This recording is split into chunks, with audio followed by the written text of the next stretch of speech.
El deseado de todas las gentes. Capítulo 52. El divino pastor. Este capítulo está basado en Juan 10, versos 1 al 30. Yo soy el buen pastor. El buen pastor su vida da por las ovejas. Yo soy el buen pastor, y conozco mis ovejas, y las mías me conocen. Como el Padre me conoce y yo conozco al Padre, y pongo mi vida por las ovejas. De nuevo Jesús halló acceso a la mente de sus oyentes por medio de las cosas con las que estaban familiarizados. Había comparado la influencia del Espíritu al agua fresca, refrigerante. Se había representado por la luz, fuente de vida y alegría para la naturaleza y el hombre. Ahora, mediante un hermoso cuadro pastoril, representó su relación con los que creían en él. Ningún cuadro era más familiar que este para sus oyentes, y las palabras de Cristo lo vincularon para siempre con él mismo. Nunca mirarían los discípulos a los pastores que cuidasen a sus rebaños sin recordar la lección del Salvador. Verían a Cristo en cada pastor fiel. Se verían a sí mismos en cada rebaño indefenso y dependiente. El profeta Isaías había aplicado esta figura a la misión del Mesías, en las alentadoras palabras: «Súbete sobre un monte alto, anunciadora de Sión. Levanta fuertemente tu voz, anunciadora de Jerusalén. Levántala, no temas. Di a las ciudades de Judá: «Veis aquí el Dios vuestro». Como pastor apacentará su rebaño, en su brazo cogerá los corderos, y en su seno los llevará. David había cantado: «Jehová es mi pastor, nada me faltará». El Espíritu Santo había declarado por Ezequiel: «Y despertaré sobre ellas un pastor, y él las apacentará. Yo buscaré la perdida y tornaré la amontada, y ligaré la perniquebrada, y corroboraré la enferma, y estableceré con ellos pacto de paz, y no serán más presa de las gentes, sino que habitarán seguramente, y no habrá quien espante». Cristo aplicó estas profecías a sí mismo, y mostró el contraste que había entre su carácter y el de los dirigentes de Israel. Los fariseos acababan de echar a uno del redil porque había osado testificar del poder de Cristo. Habían excomulgado un alma a la cual el verdadero pastor estaba atrayendo. Así habían demostrado que desconocían la obra a ellos encomendada y que eran indignos del cargo de pastores del rebaño. Jesús les presentó el contraste que existía entre ellos y el buen pastor, y se declaró el verdadero guardián del rebaño del Señor. Antes de hacerlo, sin embargo, habló de sí mismo empleando otra figura. Dijo: «El que no entra por la puerta en el corral de las ovejas, mas sube por otra parte, el tal es ladrón y robador. Mas el que entra por la puerta, el pastor de las ovejas es». Los fariseos no percibieron que estas palabras iban dirigidas contra ellos. Mientras razonaban en su corazón en cuanto al significado, Jesús les dijo claramente: «Yo soy la puerta. El que por mí entrare será salvo, y entrará y saldrá y hallará pastos». El ladrón no viene sino para hurtar y matar y destruir. Yo he venido para que tengan vida y para que la tengan en abundancia. Cristo es la puerta del redil de Dios. Por esta puerta todos sus hijos, desde los más remotos tiempos, han hallado entrada. En Jesús, como estaba presentado en los tipos, prefigurado en los símbolos, manifestado en la revelación de los profetas, revelado en las lecciones dadas a sus discípulos y en los milagros obrados en favor de los hijos de los hombres, ellos han contemplado al Cordero de Dios que quita el pecado del mundo, y por él son introducidos en el redil de su gracia. Se han presentado muchos otros objetos de fe en el mundo. Se han ideado ceremonias y sistemas por los cuales los hombres esperan recibir justificación y paz para con Dios, y hallar así entrada en su redil. Pero la única puerta es Cristo. Y todos los que han interpuesto alguna otra cosa para que ocupe el lugar de Cristo, todos los que han procurado entrar en el redil de alguna otra manera son ladrones y robadores. Los fariseos no habían entrado por la puerta, habían subido al corral por otro camino que no era Cristo y no estaban realizando el trabajo del verdadero pastor. Los sacerdotes y gobernantes, los escribas y fariseos, destruían los pastos vivos y contaminaban los manantiales del agua de vida. Las fieles palabras de la inspiración describen a esos falsos pastores. No corroborasteis las flacas, ni curasteis la enferma, no ligasteis la perniquebrada, ni tornasteis la amontonada, ni buscasteis la perdida, sino que os habéis enseñoreado de ellas con dureza y con violencia. Durante todos los siglos, los filósofos y maestros han estado presentando al mundo teorías para satisfacer la necesidad del alma. Cada nación pagana ha tenido sus grandes maestros y sus sistemas religiosos, que han ofrecido otros medios de redención que Cristo. Han apartado los ojos de los hombres del rostro del Padre y han llenado los corazones de miedo a aquel que les había dado solamente bendiciones. Su obra tiende a despojar a Dios de aquello que le pertenece por la creación y por la redención. Y esos falsos maestros roban a sí mismo a los hombres. Millones de seres humanos están sujetos a falsas religiones, en la esclavitud del miedo abyecto, de la indiferencia estólida, trabajando duramente como bestias de carga, despojados de esperanza o gozo o aspiración aquí, y dominados tan solo por un sombrío temor de lo futuro. Solamente el Evangelio de la gracia de Dios puede elevar el alma. La contemplación del amor de Dios manifestado en su Hijo conmoverá el corazón y despertará las facultades del alma como ninguna otra cosa puede hacerlo. Cristo vino para crear de nuevo en el hombre la imagen de Dios. Y cualquiera que aleje a los hombres de Cristo, los aleja de la fuente del verdadero desarrollo. Los despoja de la esperanza, el propósito y la gloria de la vida. Es ladrón y robador. El que entra por la puerta, el pastor de las ovejas es. Cristo es la puerta y también el pastor. Él entra por sí mismo. Es por su propio sacrificio como llega a ser pastor de las ovejas. A éste abre el portero, y las ovejas oyen su voz, y a sus ovejas llama por nombre, y las saca. Y como ha sacado fuera a todas las propias, va delante de ellas, y las ovejas le siguen, porque conocen su voz.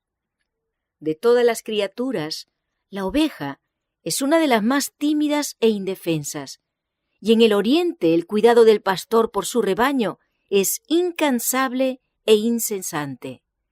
Antiguamente, como ahora, había poca seguridad fuera de las ciudades amuralladas. Los merodeadores de las tribus errantes, o las bestias feroces que tenían sus guaridas entre las rocas, acechaban para saquear los rebaños.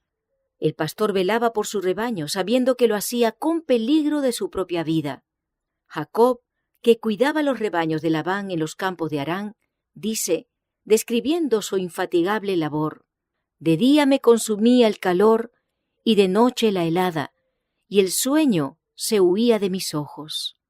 Y fue mientras cuidaba las ovejas de su padre, cuando el joven David, sin ayuda, hacía frente al león y al oso, y arrebataba de entre sus colmillos el cordero robado.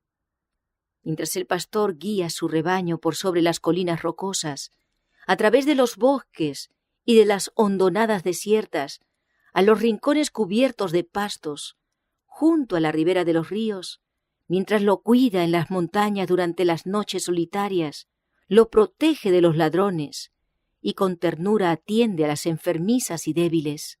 Su vida se unifica con la de sus ovejas.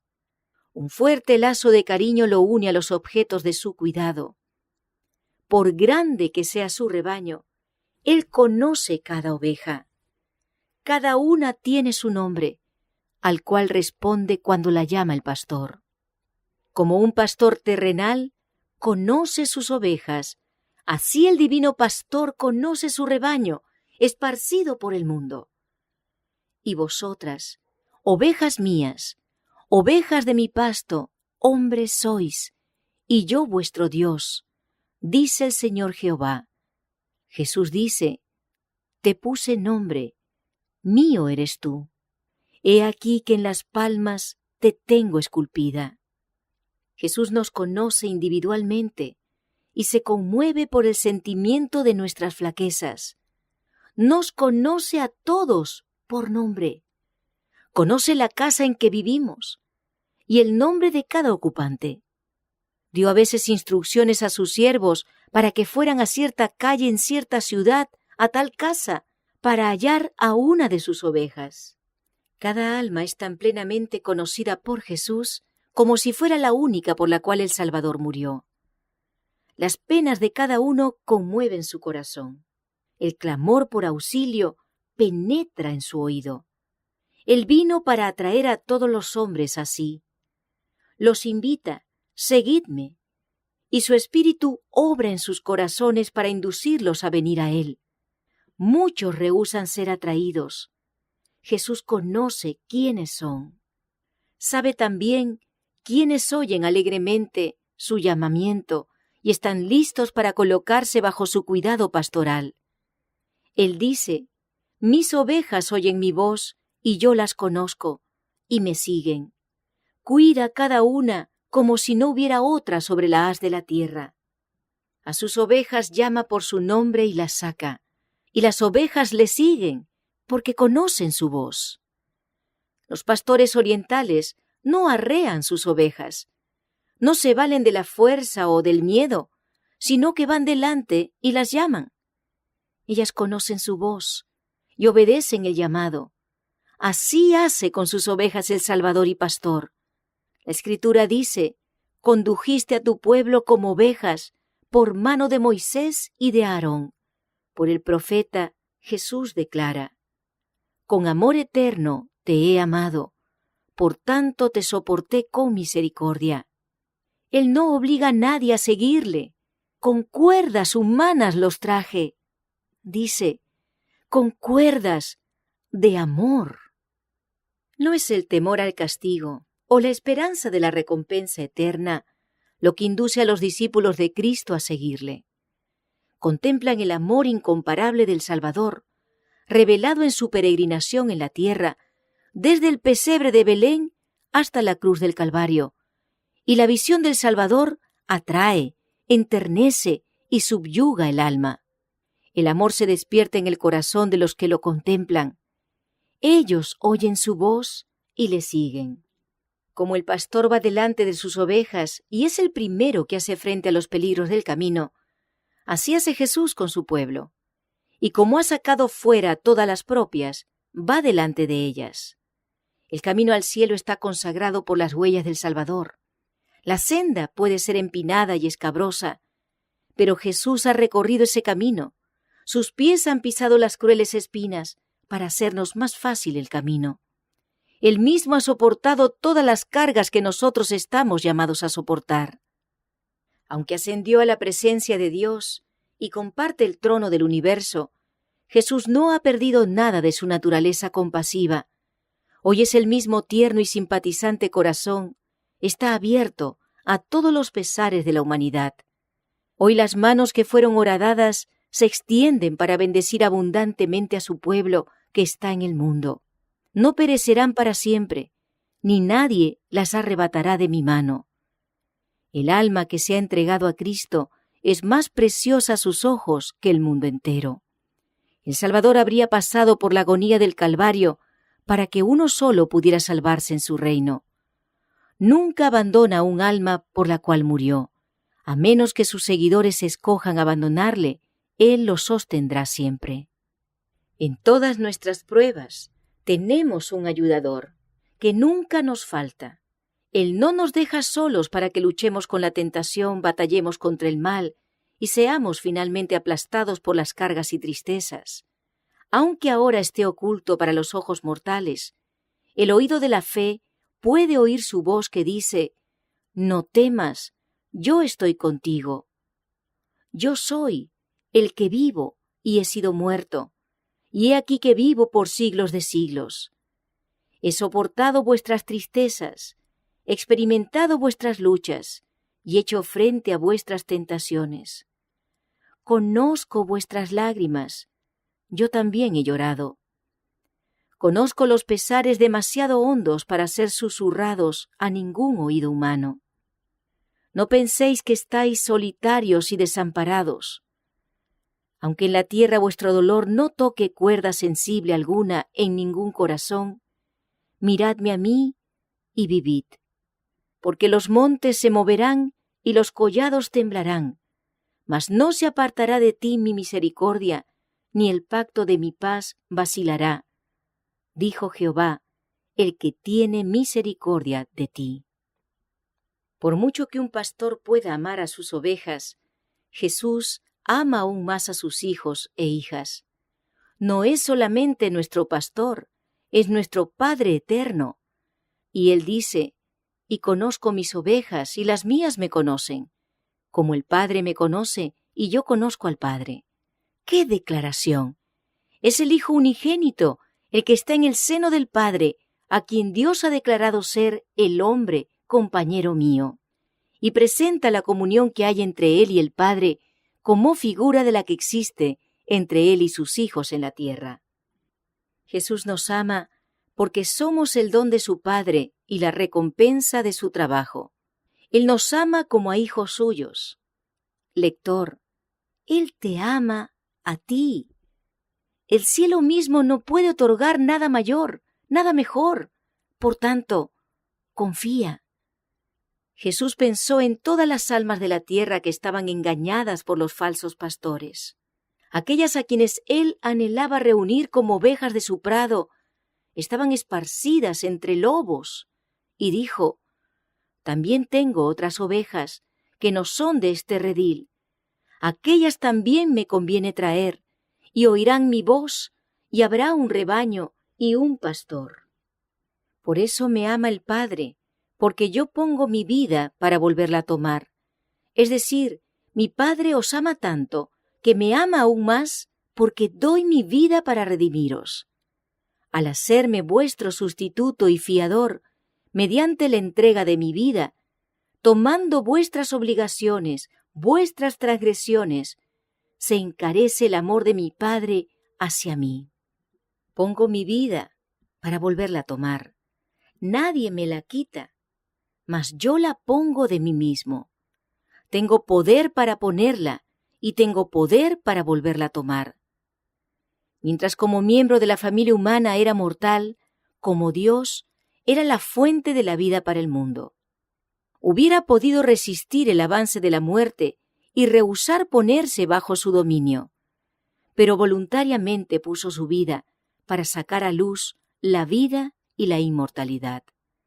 Cargó con el pecado del mundo, soportó su maldición, entregó su vida en sacrificio para que los hombres no muriesen eternamente. Ciertamente llevó Él nuestras enfermedades y sufrió nuestros dolores, mas Él herido fue por nuestras rebeliones, molido por nuestros pecados. El castigo de nuestra paz sobre Él, y por su llaga fuimos nosotros curados. Todos nosotros nos descarriamos como ovejas, cada cual se apartó por su camino, mas Jehová cargó en Él el pecado de todos nosotros.